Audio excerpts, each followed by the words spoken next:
Hello everyone and welcome to a new episode of the Infrest podcast. I'm Michele, your host, and today I'm incredibly happy to have here with me Romaric from France, who is the CEO and co-founder of Qovery. Hello Romaric, how are you? Yeah, hello, Michael. I'm good. I'm pretty good. Thanks for having me. It's great. Oh, it's a real pleasure. I gotta say, I first learned about Qovery because I was asking for a better alternative to Heroku and other container as a services companies on Twitter, and someone told me you should definitely try Qovery. You won't regret it. And I gotta say, I'm not regretting it. So that's why I've invited you, because I have some questions, and I also want people to learn more about Qovery because I feel like it's a great product and can definitely bring some great developer and most of all a great DevOps experience, to many companies. So that's what I'd like to talk about with you during the episode. And yeah, so first question: how was the idea of Qovery started? Yeah, actually, so thanks for all of that. So it's interesting because you mentioned we are like a container as a service solution. That's something that we were using at the beginning of the Okay. company. Now we are not defining the product as a container as a service, but it's true that we are using the container technology just to package and deploy the application. So it's true. And the idea behind Qovery is super simple. We were doing that. So the founding team, we are like super technical guys hired by the best company to do what we know to do, meaning like deploying, helping developers just to ship their application at some point. Um, and we just decided to, instead of doing that for like the next successful company that will pay like a lot to hire us, just to do that for everyone that would like to hire us. So basically, you can take Qovery, install it on your cloud account to deploy your application. That you get what we call a state-of-the-art continuous deployment platform right away, instead of spending months. That's the idea. It's quite like a bit maybe not super like storytell, but that's the reality. Totally describes how it's working. And I gotta say, I tried Qovery and I was blown away by the opportunity of deploying something to production in like 1 minute. That's impressive. I mean, when I first Mm. looked at the first tutorial I've seen, maybe it wasn't a tutorial, it was a talk you gave at Azure Conf, and you said, okay, this is how you deploy Azure on Qovery, and I got distracted for like 10 seconds, and when I came back, I was like, how did he do that? How is it possible in just like 10 seconds? I'm not kidding. He got an entire Azure infrastructure deployed to Qovery, and this is mind-blowing because it's really taking all the difficulties that DevOps engineer can face for building complex release pipelines and everything related to it, and you can do it in like 10 seconds. So that's impressive. How do you do that? So that's another question I'd like to explore. How do you typically do that on the Yeah, backend side of things? yeah, yeah. You're right. So we invested a lot. So we are like 15 in the teams. We are all engineers coming from the same companies mostly, and we know how it can be like just painful to deploy your application. So we have optimized the full process of deploying the applications, meaning that we cache the different step and we try to accelerate and boost all of that. And maybe one thing that I want just to cover is that Qovery, the idea behind the scenes, we are not like replacing any DevOps. It's we provide like a fully ready deployment stack that they can install on their infrastructure. So it's the 90% of their need that we cover. And from that, if they want to go beyond what we provide, for sure, then they can start to do whatever they want. For instance, we have customers that are using Kafka behind the scenes, something that is not supported by Qovery directly, officially, but they can do those kinds of things. So yeah, we spend a lot of time because when you see, it's interesting your reaction about that, because when you talk about like deploying the application, it could be like, yeah, it's quite simple. Okay, you take the application, you package it into like a container, then you provide a provision like some services, and that's it. But in fact, it's not really the case. You have to think about all the different steps configuring the VPC, the networks, the domain, and all those little steps at the end takes like a huge amount of time. And the idea of Qovery is just to provide a complete pipeline, deployment pipeline right away, and which is also optimized. Yeah, that's awesome. That's really awesome. And you actually support different cloud providers, right? Yeah, absolutely, absolutely. We started it's quite interesting because when you when you look at the cloud providers that we are supporting, so we do support AWS and then DigitalOcean and then Scaleway. Maybe for some of our prospect user, it doesn't make any sense, and they are always like asking, why are you like supporting DigitalOcean and Scaleway and not GCP and Azure right now? It's just like it's a pure business choice. Because today, for our target customers that are mostly companies that are growing a lot, then using AWS, it's just what they want. You see, it's like it represents more than 90% of the market that we're targeting. And then from that, we have decided to also support DigitalOcean and Scaleway for different like strategic reasons. And we plan to support others, so GCP and Azure, in Q1 or Q2 2022. Yeah. Okay, great. So thinking about a strategy, about supporting, for example, DigitalOcean. Let's say DigitalOcean, that is the one I definitely know better, other than AWS and Google Cloud Platform. I feel like that's a good decision for me as a customer, because there's a reason why. They provide a good free plan, first of all, which is fine. So if you're starting a business, if you're boosting up, a startup, you can, I imagine, you can try to attach Qovery to DigitalOcean, for example, or to Google Cloud Platform, who has another amazing free plan. And then you can say, okay, now I need to scale. Now I need to support more features, and I need better support from other kind of features that AWS only can provide to me, or Google Cloud Platform or Azure. So I can start small and I can grow big with a unique interface. So this is something that Qovery can really help me achieving. Is that right? Yeah, absolutely. You're completely right. And we have customers that are doing exactly what you described. For instance, we get customers that were like on AWS and then they moved on Scaleway, and the opposite way, companies on DigitalOcean and then moved at the end on AWS. And it's quite interesting. And in fact, it's super aligned with our vision of the cloud. That will be like the cloud must be super frictionless, the way that you put your workloads. There is like some couple of challenges, but we are working on that. But that's basically what we can offer and provide to our customers. Yeah, absolutely. So if you want to start on DigitalOcean because you're super familiar with, and you don't want to pay too much, then it's great. And then when you start to have like maybe real business applications, you want to have like different features that are provided by the other cloud provider, then you are completely free to do that with the same experience.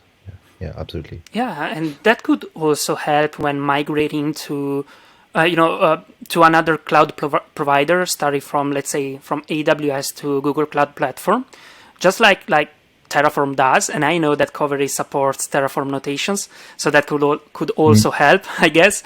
But you could also say, okay, you know what? For the services I'm using, maybe AWS is not the better platform for me, so I want to migrate to Azure or Google Cloud Platform, and I only have to do that switch on Qovery. I don't have to migrate everything manually like I'm used to, without Qovery. So that's another interesting point I'd like to explore more. So how did you eventually get into supporting multiple cloud platforms with just one common user interface? That's interesting on the engineering side and architectural side of things. Yeah, absolutely. You're completely right. And in fact, it's all the difficulty and all the challenge that we have to face. And that's why it takes like so much time to build a platform. We do exist for 2 years now. We had at the time like 50 developers using our platform, and now we have more than 12,000 using it from more than 100 countries. And what happened is that during this period, we took the time to consolidate and build that platform that make like super smooth, homogeneous, any cloud provider. So what we have built is So you can see Qovery in two different pieces. On the backend side, we have what we call the control plane that is in charge of receiving the event from the web interface and the CLI, and also the different integrations with the Git providers. And we have what we call the deployment engine that is open source and written in Rust that is abstracting all those layers. So the network, the cloud provider, the different services that are managed by that. And that part is so open source and is installed on the cloud infrastructure of our customers. So if you are like going to use AWS, then it's going to be like a vanilla Kubernetes that is installed on your infrastructure. So it's the Qovery engine that is installing the Kubernetes and is installing itself on the Kubernetes, and from that is able to manage so the stateless application and also the stateful one. Yeah, that's outstanding. If I'm thinking on how complexity you're abstracting with that solution, that's just incredible. And okay, so you said the whole engine is open source and it's written in Rust. So that brings me to two questions. The first one is, why did you choose Rust over, let's say, Golang or other system programming languages? Yeah, there is two responses for that. So the real one and the not real one. So no, in fact, it's like a combination of both. But the pragmatic one is because we need to have like a high reliability of this element that is running on the infrastructure of our customers. So what we want to be sure is that because we are working with health tech companies, fintech, insurtech, you can imagine that they are like running a real business. And when they install Qovery, they just want to make sure that it's going to work, you see. So having like a language used, Rust, which is great, is the type system that is used. Then at the compile time, you can know if your application is going to work at least correctly or not. Sometimes it doesn't mean that it will work the way that you expect, but at least it will not crash. Oh, yeah. So that's pretty good on that part. Even if you are like using, because the predominant language that is used in the industry, the cloud industry, is Go, but Go, you can have like tons of failure at the runtime, even if it's absolutely great. We are using Go as well. I'm not like detailing all the different pieces that we are installing on the cloud account of our customer, but we are using Go, but Go is used on the non-critical part. So that's the main reason to bring like this stability, because at the beginning of Qovery, so if I look back, maybe it was 16 months ago, we were using Python, and you can imagine Python is great in terms of productivity, but we had some issues. I guess you had, yeah. And I really love Python, you see. But it can be like a bit painful when you start to run in production. So yeah, this stability element is super important. And the other aspect that I'm not talking so much, so it's like an exclusivity for you, Michael, awesome. is I really like. Yeah, I really like. In fact, I really love Rust myself. So I'm super passionate about technical stuff, and I really wanted to give it a try because I think it's a language that has a lot of potential into this industry, and yeah, I wanted to just invest a bit more into that and see what we can do at the same time. So sometimes you try to fit the business interest with your personal interest, and this is where Rust were like the the best element for that. Yeah, I gotta say, I have a strange,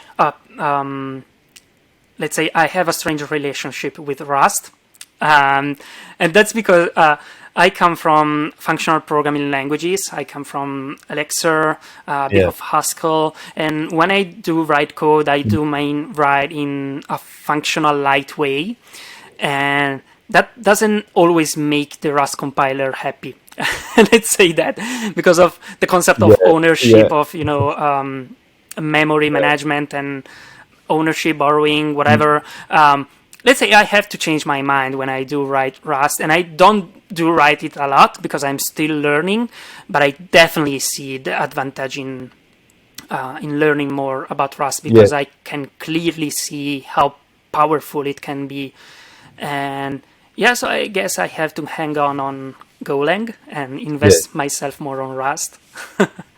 Yeah. It definitely changed the way that I do program for more than 10 years, and I used to work in Python, Java, Kotlin, Qovery, Scala, tons of different languages, as you can see. So mostly backends on the backend side, and definitely when you start to use and learn Rust, it's like different way of thinking.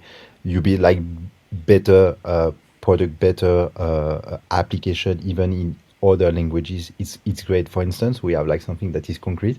So on the backend side, we are using Kotlin, and it's great because one of our backend engineers, senior backend engineer, is also a big fan of Haskell Okay. functional programming, and is working as well on Rust. And what he made is that you have unchecked exception on Kotlin. So if you start to throw anything on exception, then you can just crash your application. So what he did is that he enforced the return. So we have like a convention at Qovery is that we are returning a result. So it's a result, so an enum. So it's taking two arguments, so the value that you want to return and the error, and we have absolutely we have the same concept, so the same type system concept that you can get and you can find in the functional programming space into Kotlin. So that's the thing that we want to bring, and it's great because the backends that we have, the control plane, is super stable, and thanks for this implementation, he did like just a great work on that. So this is where you can see that even Rust can influence other languages, the way that you program with them. Yeah. So at this point, that brings me to something I was thinking about Haskell, that it was like an industry-changing programming language, even though it rarely saw production. And actually, Rust is a kind of improvement over that, because I see that not only it Yeah. sees production on daily basis, but also it's changing the approach we are taking on other programming languages, which is incredible. And my question is, the solution you were talking about on Kotlin, it's something we will see open sourced. It's something we will see, widely spread in the community, or it's something you will keep proprietary for. I mean, there are many good reasons for doing that. So Yeah. Michael, are you talking about like open sourcing the control plane, or is it like the oh no, methodology sorry, that I we was use? talking about the In methodology. Yeah. Oh, okay. In fact, it's something that you can find into. You have like a very famous functional library that you can find in Kotlin that is called Okay. Arrow.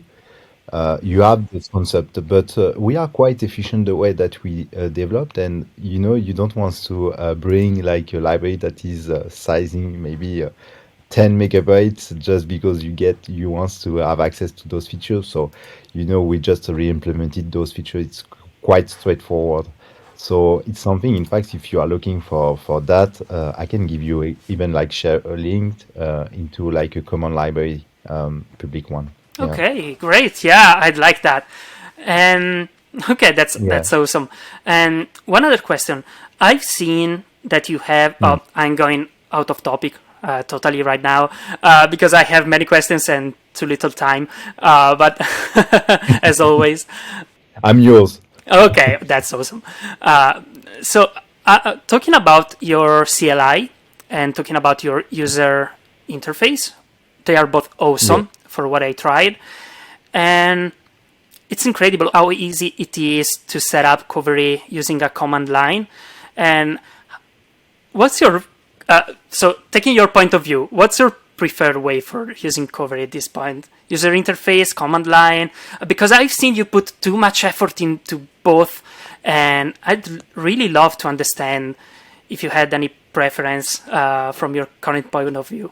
Yeah, it's something that has changed during the last month because the first version of Qovery were only manageable through the CLI. The main reason is like a technical reason is that we were only 3, 4 in the team. No front end engineers at the beginning, so only backend.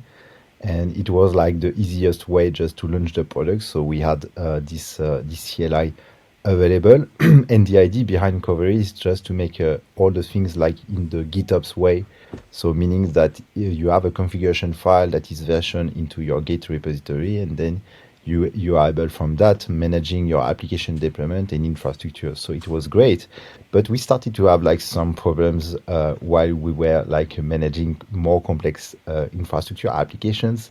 For instance, because we are managing monorepository applications coming from different repository as well. It could be like also Git providers, microservices, and so on and so forth. So what we decided at some point, we just decided to rewrite from scratch and stop like managing the overall infrastructure with this file that were like version. And this is where we started to change the way of thinking, and providing like a web interface was like super important. Just, for one thing that is not related to all of that, is that you, for a product like us, a product, when you start to talk to customer and you show just the CLI and not a web interface, they can't materialize. In fact, the product, there is no product for them. It's just like a pipeline of something, you see. And that in the mind, it's completely crazy, because it's the same at the end. You have it's the same value, but in terms of perception, it's completely different. Yeah. And providing a web interface change all of that, definitely. So first we solved that problem. So all the different problems that I mentioned, the monorepository, the multi-repository, and so on and so forth. And we also give access to like an interface that is usable, because the promise of Qovery is to make sure that any developer can deploy their applications. And with like starting to use a CLI, for some of them, like it's a bit painful. It's quite difficult. And using the web interface is super straightforward. So that were like, today. So to respond to your questions, on my side, I'm still like a CLI guy, obviously, but I'm using more and more. And today I'm using like 90% of the time. Obviously, I'm using, in fact, the web interface, because it's super convenient. And we are talking a lot about deployment, but Qovery goes beyond that. We have the concept of environment, so you can get the production, development, staging, and we are able also to clone the environment. We are able to create new environment based on your pull request and all of that. So you can imagine we can do a lot. What does that mean? It means that with a CLI, it starts to be like super difficult to get faster the full power of Qovery. With a web interface, it's super interactive. It's quite simple. So yeah, it's the world is changing, but still you can control your infrastructure. You mentioned that by the CLI and the Terraform provider that we provide. Yeah.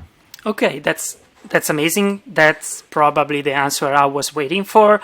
And you actually talked about how you can materialize the product by looking at the user interface, because you can look in the eyes of the products. Let's say that. I remember I talked with Rita, which is director of product at Cloudflare, and we talked about how Cloudflare, for example, it's putting a lot of effort into creating a better developer experience when compared to other players, such as, let's say, AWS, which is not the most user-friendly platform out there. That's my words, of course. But and it's quite strange, I gotta be honest, to see a cloud company working a lot into creating better user interfaces, better developer experience. And that's something I actually only experienced it with Cloudflare or Heroku. And Google Cloud Platform, it's quite beautiful when compared to other competitors, but that's interesting. Yeah. It's really interesting for me to see that a company is investing so much in a good user interface, because that's, a kind of part of the whole infrastructure that many cloud providers are like, I don't care about this, because the important thing is to be high provisioned, super reliable, and whatever happens to the user interface, we just don't care. But that's not the case for Qovery. So if anyone listening is interested in looking at this, I would totally recommend trying also the CLI, but also the user interface, because it's really, really well made. Yeah. You mentioned something that is quite interesting. Is you have, it's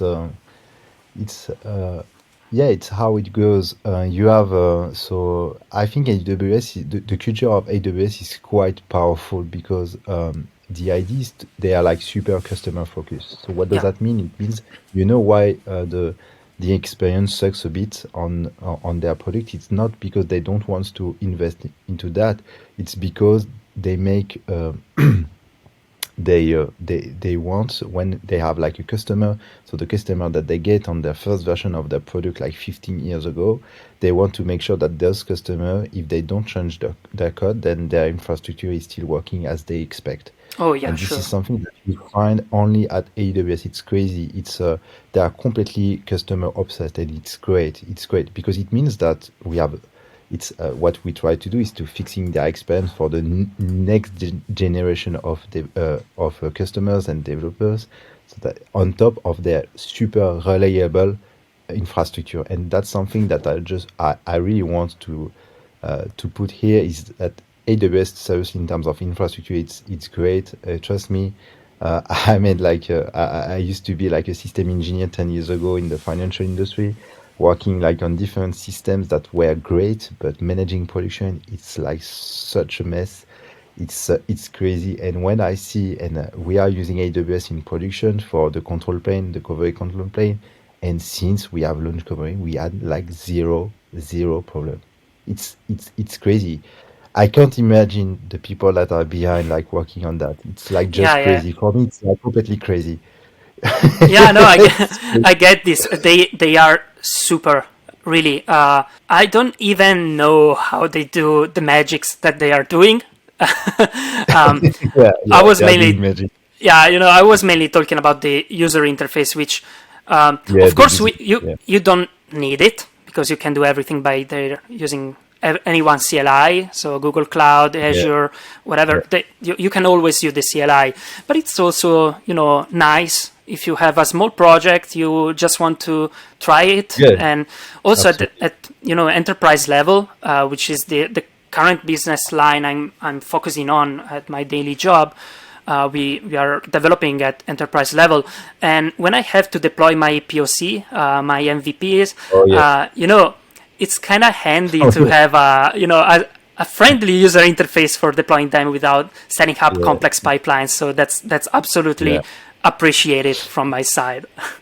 Yeah, it's completely insane. Sometimes you spend like so much time like trying to deploy your application instead of developing it. So it's quite frustrating. Yeah, exactly. Yeah, at the end, it doesn't make any sense. And I got what, yeah, I'm a super aligned. That's why we have like so much customers today, prospect that are coming into Qovery because they don't want to like spend so much time. They don't understand how it works. And to be honest, we are also AWS themselves. They know about that. That's why they are like partnering with us. We are partnering with them, and it's great because they have like a great infrastructure, but the experience could be like better. That's what we think. So I'm totally aligned with you. Yeah, I remember your line from the Techstars, if I remember correctly. I saw your Yeah. pitch at Techstars, and it's incredible. And I remember you said, we want to make the cloud easy again. And that's right. I Yes. gotta say, mission Again. accomplished. That's for sure.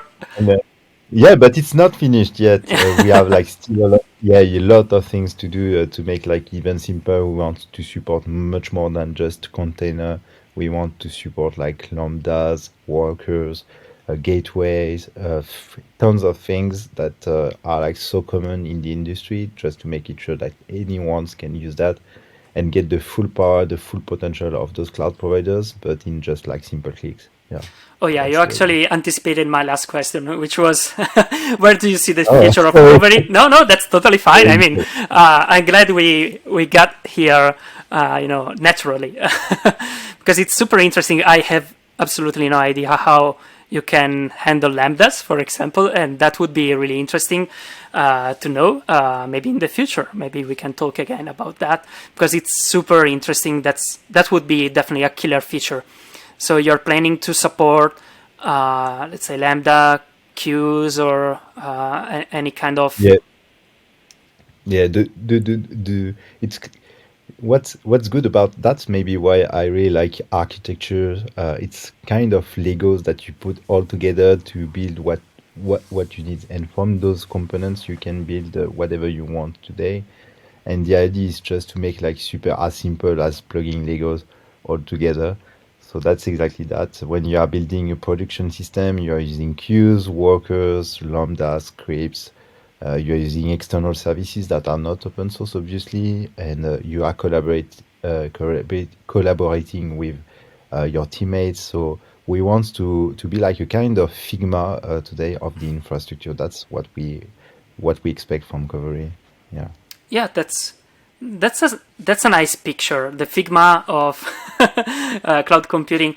I can see where you're going. I have trust in what you're doing, so I really look forward for trying some new features on Qovery. And one last thing before we move into the conclusion. If you can talk a bit about the pricing model, maybe for those who are interested and wants to learn more. Yeah. Can I start for free, for example? Yeah, absolutely. So first, we are not aligned with the interest of the cloud provider, which is selling you like maybe more resources. So we are completely aligned with the interest of our customers. We are not selling that at all. So basically, you can start for free. Then we charge per deployment. So you have the 100 first deployments that are free, and then from that, if you want to get to the first plan, so with additional features, so you have a pro plan at 29 bucks per month, and then you can pay for other deployments. So that's basically how we works. We want to democratize. We want to make it like super affordable to anyone to get the deployment stack of their dream, and that's what we're doing, and that's why our customers love the Qovery. So yeah, that's basically how it works in terms of pricing today. Okay, that's really awesome. Thanks a lot for being here. Has been an incredible episode. I really hope to maybe have an opportunity to talk again in the future when new features come out, because I feel like that would be game changer in the cloud industry. And I'm really, really curious about the future of Qovery. So thank you again. Have a nice rest of the day, and thanks again for being here. Yeah, thank you, Michael. Thank you for having me. Take care.